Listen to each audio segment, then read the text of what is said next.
Hello, good morning student. कैसे हो? जैसा कि हमने लास्ट टॉपिक में चर्चा की थी, calculation of interest on drawing and capital.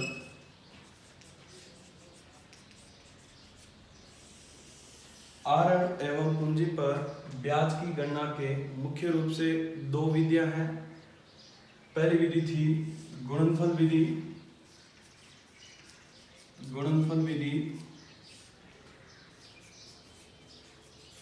और दूसरी विधि थी औसत विधि।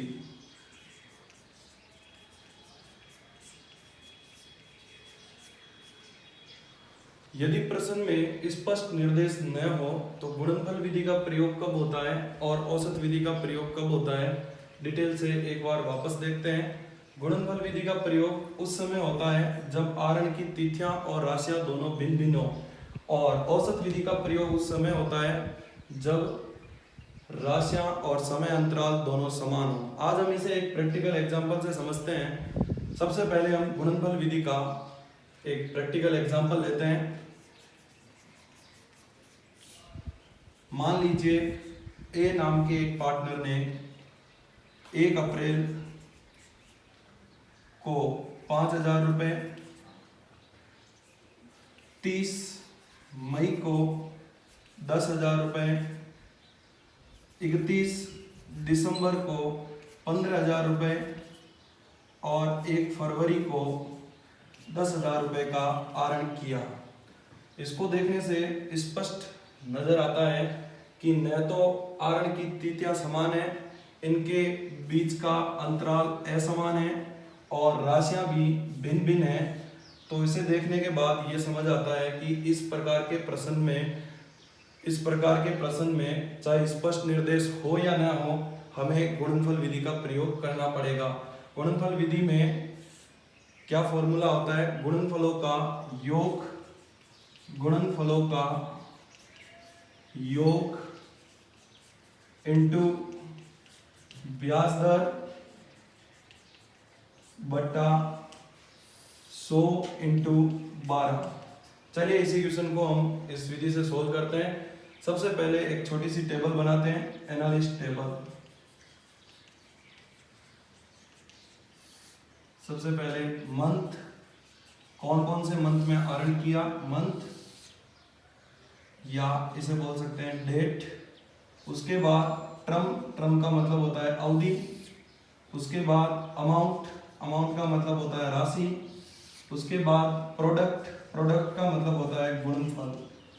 ओके, सबसे पहले हमने 1 अप्रैल को आरण किया, यहाँ लिख देंगे 1 अप्रैल।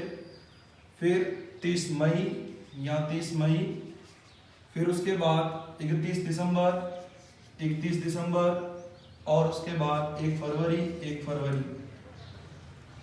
इसकी अमाउंट थी 5,000, इसकी अमाउंट थी 10,000, इसकी अमाउंट थी 15,000 और इसकी अमाउंट थी 10,000।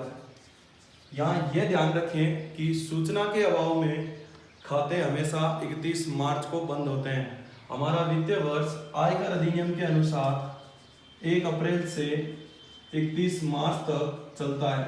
तो हम भी इसी प्रकार के प्रश्न में अन्य किसी सूचना के वित्तीय वर्ष को 31 मार्च को समाप्त हुआ मानेंगे। तो 1 अप्रैल से अगर 31 मार्च तक की दूरी मापें तो महीनों में 12 मंथ होती है। फिर 30 मई से 31 मार्च तक की दूरी अगर मापें तो जून, जुलाई, अगस्त, सितंबर, अक्टूबर, नवंबर, दिसंबर, जनवरी, फरवरी, मार्च, 10 महीने होती है। यहाँ 10 अंकित कर देवे। उसके बाद 31 दिसंबर से 31 मार्च तक दिसंबर को काउंट न करें क्योंकि ये दिसंबर की अंतिम तिथि है। 31 मार्च तक 3 महीने होते हैं और 1 फरवरी से 31 मार्च 2 महीने होते हैं, फरवरी और मार्च। तो यहाँ 2 नोट कर दें। अब हमें प्रोडक्ट का कॉलम फिल करना है। प्रोडक्ट कैसे बनता है? टर्म को अमाउंट से गुणा कर दीजिए। टर्म को अमाउंट से गुणा करने पर प्रोडक्ट आएगा। कैसे आता है? 12 को 5,000 से गुणा किया, टोटल अमाउंट हो जाएगी 60,000। 10 को 10,000 से गुणा किया 1 लाख, 15 को 3 को 15,000 से गुणा किया 45,000 और 2 को 10,000 से गुणा किया 20,000। अब हम चेक करते हैं कि फॉर्मूले में क्या मांग रहा है, गुणनफलों का योग। ये गुणनफलों का योग है, इसका योग करते हैं तो 1,60,000, 2,05,000, 2,25,000, यहाँ योग लगा दीजिए 2,25,000। गुणनफलों का योग यहाँ रख दीजिए 2,25,000 इंटू ब्याज की दर। मान लीजिए प्रश्न में ब्याज की दर दे रखी हो 10% वार्षिक, तो यहाँ 10 से गुणा कर देंगे बट्टा 100 इंटू 12। ओके, इसको सोल्व करते हैं। 2,25,000 इंटू 10 बट्टा 100 इंटू 12, 2,25,000 गुणनफलों का योग। हाँ, तो गुणनफल विधि के माध्यम से हमने 2,25,000 को 10 से गुणा किया और 100 बट्टा 12 किया, उसके बाद हमारे आंसर आए 1875। ये गुणनफल विधि थी। वापस एक बार ध्यान देवे, गुणनफल विधि का प्रयोग कब होता है, जब आरण की तिथियां और राशियां दोनों भिन्न भिन्न हो। ऐसी स्थिति में पुस्तकों में चाहे स्पष्ट निर्देश हो या न हो, हमें गुणनफल विधि का प्रयोग करना है। ओके, इसी क्रम में हम आगे की स्थिति में पढ़ते हैं औसत विधि का प्रयोग कब और कैसे होता है। ओके,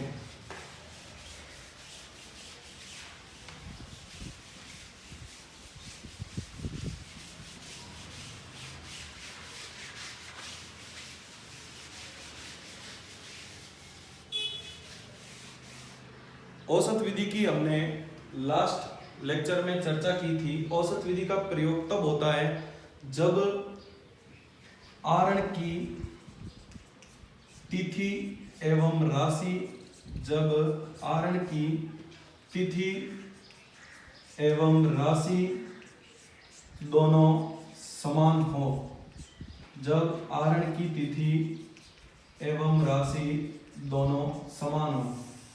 अब इसकी चर्चा डिटेल में करते हैं, क्योंकि ये विधि प्रैक्टिकल दृष्टि से काफ़ी बड़ी है और ऐसा आरण प्रत्येक माह के प्रारंभ में हो सकता है, प्रत्येक माह के मध्य में हो सकता है और प्रत्येक माह के अंत में हो सकता है। तो हम सबसे पहले चर्चा करते हैं, यदि प्रत्येक माह के प्रारंभ में आरण किया जाए, प्रत्येक माह के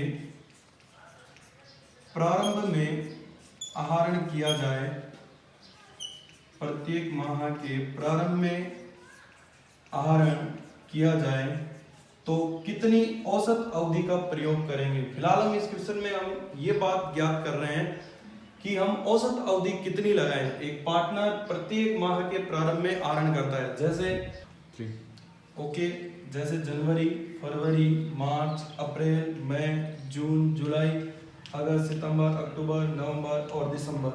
प्रत्येक महीने एक निश्चित धनराशि 5,000 रुपये का आहरण करता है। हमें यहाँ पर ये ध्यान देना है कि हम कितनी औसत अवधि का प्रयोग करें कि संपूर्ण अवधि का ब्याज निकल जाए। वैसे हमने लास्ट टॉपिक में चर्चा की थी कि औसत विधि से ब्याज की गणना का सूत्र होता है ब्याज की राशि मूलधन इंटू समय इंटू दर बटा 100 इंटू 12। यहाँ ध्यान देवे, समय में औसत अवधि को दिमाग में लेना है। समय यहाँ पर औसत अवधि काउंट होगी। तो हम वापस चर्चा करते हैं। एक व्यक्ति पहली बार आहरण करेगा 1 जनवरी को, तो पहला आहरण 1 जनवरी से लेकर लगातार 31 दिसंबर तक काम आ रहा है, तो ये अवधि 12 महीने हुई। यहाँ पर 12 नोट कर देवे। और व्यापारी अंतिम आहरण करेगा दिसंबर को, और दिसंबर की पहली तारीख 1 दिसंबर। 1 दिसंबर को जो आहरण करेगा वो सिर्फ 1 महीने काम आएगा, 1 दिसंबर से 31 दिसंबर तक। तो यहाँ पर 1 लगा देवे, यहाँ 2 संख्या हो गई तो बट्टा 2 कर दें, क्योंकि औसत का नियम होता है राशियों का योग बट्टे राशियों की संख्या। तो 12 और 1 13 बट्टा 2 करेंगे तो यहाँ आ जाएगा 6.5। ये 6.5 क्या है, औसत अवधि है। एवरेज मंथ की जगह इसको काम में लेना है। आइए अब हम इसकी संपूर्ण गणना करते हैं कि यदि एक व्यापारी ए नाम का एक पार्टनर प्रत्येक माह की पहली तारीख को 5,000 रुपए आहरण करता है और प्रत्येक माह के प्रारंभ में करता है, तो ब्याज की गणना कैसे की जाएगी? तो ए 5,000 रुपए लगातार 12 महीने आहरण करता है, तो एक वर्ष में कुल आहरण हो गया 60,000। ये 60,000 कैसे लाए? 5,000 को 12 से गुणा किए 12 महीनों से, क्योंकि वो प्रत्येक 12 महीने तक 5-5 हजार का आहरण करता है।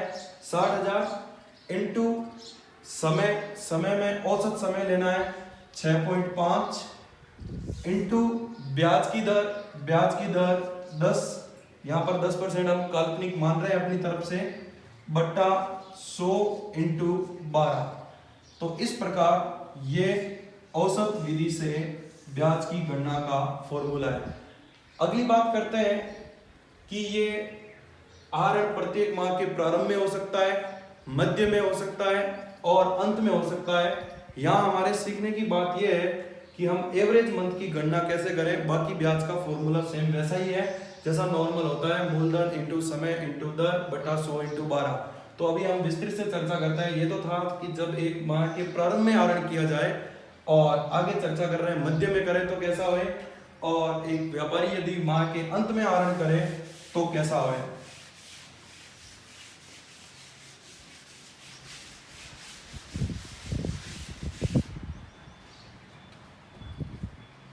यहाँ ये ध्यान देवे कि हमें कोई भी चीज रटने की आवश्यकता नहीं है, आराम से खुद के कॉन्सेप्ट से समझ सकते हैं। हालांकि बुक में इसकी एक टेबल दे रखी है, लेकिन आप चाहें तो इसे अपने आप बना सकते हैं। मैं इन बातों को 3 तरीकों से समझाने का ट्राई करता हूँ। ध्यान देवे, तीनों का हम विश्लेषण कर रहे हैं। यदि आहरण प्रत्येक माह के प्रारंभ में किया जाए, यदि प्रत्येक माह के प्रारंभ में किया जाए, यदि आहरण प्रत्येक माह के मध्य में किया जाए, और यदि आहरण प्रत्येक माह के अंत में किया जाए। प्रत्येक माह है तो अंतराल समान है और राशि भी समान है, तो ये ध्यान देवे। या औसत विधि का प्रयोग होगा। और एक हम साधारण सी चर्चा करते हैं। एक वर्ष में 12 महीने होते हैं, 1 जनवरी से लेकर हम 31 दिसंबर तक की बात करें, और एक व्यापारी जब प्रत्येक महीने आहरण करेगा तो वो 12 बार आहरण करेगा। जनवरी, फरवरी, मार्च, अप्रैल, मई, जून, जुलाई, अगस्त, सितंबर, अक्टूबर, नवंबर और ये दिसंबर। इसकी चर्चा हम पूर्व में कर चुके हैं। प्रत्येक माह के प्रारंभ में करेगा, तो एक बार वापस समझ लेते हैं। 1 जनवरी को जो आहरण करेगा वो लगातार 12 महीनों तक की अवधि काम आएगा, तो यहाँ पर हम 12 लगा देते हैं। और अंतिम आहरण करेगा दिसंबर माह में, और दिसंबर की प्रथम तिथि होती है 1 दिसंबर, और 1 दिसंबर से 31 दिसंबर का समय होता है 1 महीना, तो यहाँ पर हम 1 लगा देते हैं और बट्टा 2 कर देंगे औसत निकालने के लिए। तो यहाँ उत्तर आएगा 6.5। ये 6.5 क्या है? 6.5 औसत अवधि है। इस अवधि को हम लगाकर फॉर्मूले में ब्याज की गणना करेंगे। अब वापस इसी चैनल के अगले टॉपिक को देखते हैं कि यदि प्रत्येक पार्टनर प्रत्येक माह की मध्य की तिथि को आहरण करता है, तो पहला महीना जनवरी की मध्य की तिथि होती है 15 जनवरी। 15 जनवरी को जो आहरण करेगा वो 31 दिसंबर तक 11.5 महीने होते हैं। 15 जनवरी से 31 दिसंबर तक की दूरी 11.5 महीने होती है, तो आप पहली बार यहाँ 11.5 लगाएं। और अंतिम आहरण करेगा दिसंबर माह में। दिसंबर की मध्य की तिथि होती है 15 दिसंबर। तो ध्यान रखें 15 दिसंबर से 31 दिसंबर तक की दूरी आधा महीना होती है, तो यहाँ 0.5 कर दें, बट्टा औसत निकालने के लिए 2 कर दें, तो एवरेज महीने आएंगे 6 मंथ। ये 6 मंथ। एक सवाल आपके दिमाग में आ रहा होगा कि बीच वाले महीनों को छोड़ क्यों दिया जाता है? क्योंकि ये औसत विधि है, संपूर्ण को दिमाग में नहीं लिया जाता है, केवल प्रारंभिक और अंतिम को आधार मानकर एक ऐसी राशि ज्ञात कर ली जाती है ताकि पूरी गणना कर ली जा सके। अब यही चीज पढ़ते हैं। यदि एक पार्टनर प्रत्येक माह के अंत में आहरण करता है तो औसत समय अवधि कितनी लगाई जाए? पहला आहरण करेगा जनवरी को। जनवरी की अंतिम तिथि होती है 31 जनवरी। 31 जनवरी से 31 दिसंबर तक का टाइम पीरियड होता है 11 मंथ। 11 लगा देंगे और अंतिम आहरण करेगा, अंतिम महीना दिसंबर है और दिसंबर की अंतिम तिथि होती है 31 दिसंबर। 31 दिसंबर को जो आहरण करेगा उसका ब्याज अगले वित्तीय वर्ष में लगाया जाएगा। इस वर्ष नहीं लगेगा तो यहाँ पर 0 कर देवे। 11 प्लस 0 औसत निकालने के लिए बट्टा 2 करें तो एवरेज आएगा 5.5 मंथ। मेरे हिसाब से आपको समझ में आ गया होगा कि कब कब गुणनफल विधि और कब औसत विधि का प्रयोग होता है। अब एक एग्जांपल लेते हैं। यदि कोई पार्टनर प्रत्येक माह के अंत में 6,000 रुपये निकालता है तो वो साल में कितनी बार आहरण करेगा? 12 बार। तो कुल राशि कितनी हो जाएगी? 72,000। ये ब्याज की दर हमने मान ली है 10/100 इंटू प्रत्येक माह के अंत में करेगा तो एवरेज मंथ लगेगा 5.5। यहाँ लगा देवे 5.5 और बट्टा 12। इस प्रकार से इस समीकरण को सोल्व करके हम फाइनल उत्तर निकाल सकते हैं। तो ये था औसत विधि और गुणनफल विधि। अब इसी क्रम में औसत विधि काफी फैली हुई है, इसकी चर्चा आगे करते हैं कि औसत विधि में जब प्रत्येक माह के स्थान पर प्रत्येक तिमाही आ जाए, प्रत्येक चतुर्थमाही आ जाए तो क्या किया जाएगा। चलिए आगे चलते हैं, औसत विधि की आगे की चीज की गणना करते हैं।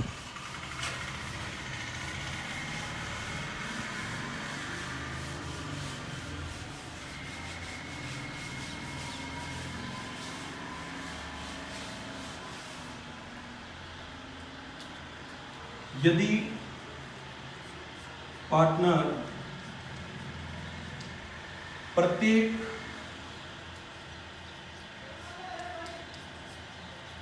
तिमाही में आहरण करता है, यदि पार्टनर प्रत्येक तिमाही में आहरण करता है, ध्यान रहे एक वर्ष में 4 तिमाहियां होती है।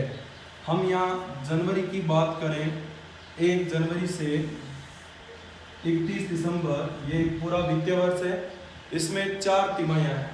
पहली तिमाही जनवरी से 31 मार्च, दूसरी तिमाही 31 मार्च से 30 जून, तीसरी तिमाही 30 जून से 30 सितंबर और चौथी तिमाही 30 सितंबर से 31 दिसंबर। तो कुल मिलाकर 4 तिमाहियां हैं। ध्यान देवें, सारणी को रटने की आवश्यकता नहीं है, हम कोई भी चीज को बेसिकली यहाँ से कॉन्सेप्ट से समझ सकते हैं। अब इसकी भी 3 बातें निकलेगी कि प्रत्येक तिमाही के प्रारंभ में आहरण करें, मध्य में करें और अंत में करें। वापस ध्यान देवें कि हम यहाँ गणना किसकी कर रहे हैं। ब्याज का साधारण सूत्र मूलधन इंटू समय इंटू दर बटा 100 होता है। हम यहाँ औसत समय निकालने की ट्राई कर रहे हैं, क्योंकि वैसे ब्याज तो सीधा ही निकाल सकते हैं, लेकिन ऐसे निकालेंगे तो 12 बार निकालना पड़ेगा, प्रत्येक महीने का अलग अलग निकलेगा। लेकिन औसत विधि से हम एक साथ ही ब्याज की गणना कर सकते हैं। तो मैं इस टॉपिक को आगे की ओर ले जाता हूं। यदि प्रत्येक तिमाही के प्रारंभ में आहरण किया जाए, यदि प्रत्येक तिमाही के प्रारंभ में, मध्य में और यदि प्रत्येक तिमाही के अंत में आहरण किया जाए, तो पहली बार चर्चा करते हैं। यदि प्रत्येक तिमाही के प्रारंभ में आहरण करें तो पहली तिमाही की पहली तिथि, ये हमारी पहली तिमाही जनवरी से 31 मार्च, इसकी पहली तिथि है 1 जनवरी। अब ध्यान रखें, पहली बार 1 जनवरी को आहरण करेगा, वो 31 दिसंबर तक काम आएगा, तो कितने महीने हो जाएंगे? 12 महीने। अंतिम तिमाही ये 30 सितंबर से 31 दिसंबर, इसकी पहली तिथि होती है, अंतिम तिमाही की पहली तिथि है 1 अक्टूबर। तो 1 अक्टूबर को जो आहरण करेगा वो 31 दिसंबर तक 3 महीने काम आएगा। तो यहाँ पर 3 लगा दें, औसत करने के लिए बट्टा 2 और 12 और 3 15 में 2 का भाग दिया तो 7.5। ये 7.5 क्या है? एवरेज मंथ है। इसी प्रकार यदि आहरण प्रत्येक तिमाही के मध्य में किया जाए तो यहाँ ध्यान देवे, पहली तिमाही की मध्य की तिथि है जनवरी और 31 मार्च के बीच की तिथि होती है 15 फरवरी। तो पहली बार व्यापारी आहरण करेगा 15 फरवरी को, तो 15 फरवरी को आहरण करता है और 31 दिसंबर तक का टाइम पीरियड काम में आता है, तो अवधि हो जाएगी 10.5 महीने। तो यहाँ लगा दें 10.5 प्लस अंतिम आहरण करेगा। अंतिम तिमाही का टाइम पीरियड है 1 अक्टूबर से 31 दिसंबर, इसकी मध्य की तिथि है 15 नवंबर, और 15 नवंबर को जो आहरण करेगा वो 1.5 मंथ के लिए यूज होगा।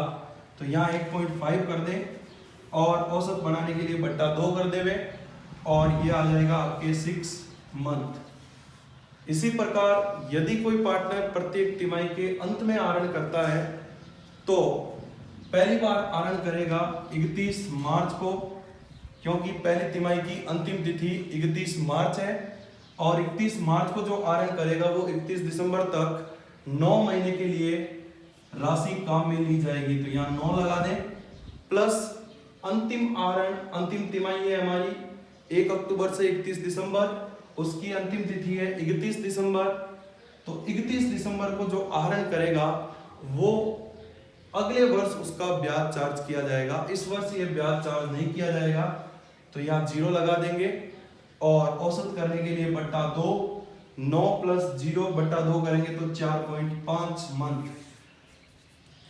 तो मेरे हिसाब से ये आपको आराम से समझ में आ गया कि भिन्न भिन्न समय में भिन्न भिन्न आहरण करने पर किस प्रकार हम गणना क्या कर रहे हैं। सबसे पहले दिमाग में ये लेवे, हम और कुछ भी गणना नहीं कर रहे हैं, इन तालिकाओं के माध्यम से औसत महीने की गणना कर रहे हैं।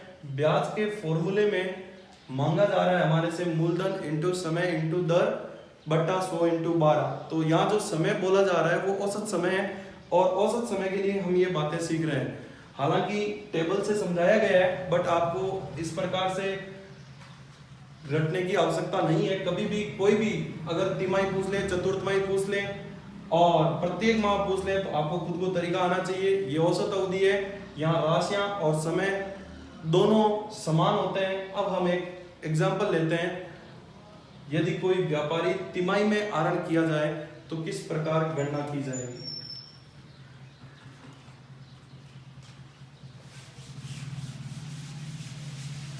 ओके, अभी हम चर्चा कर रहे हैं कि प्रत्येक तिमाही, हम इसे 2 एग्जाम्पल के माध्यम से समझते हैं। मान लीजिए एक ए नाम का पार्टनर है और एक बी नाम का पार्टनर है। ए प्रत्येक तिमाही के प्रारंभ में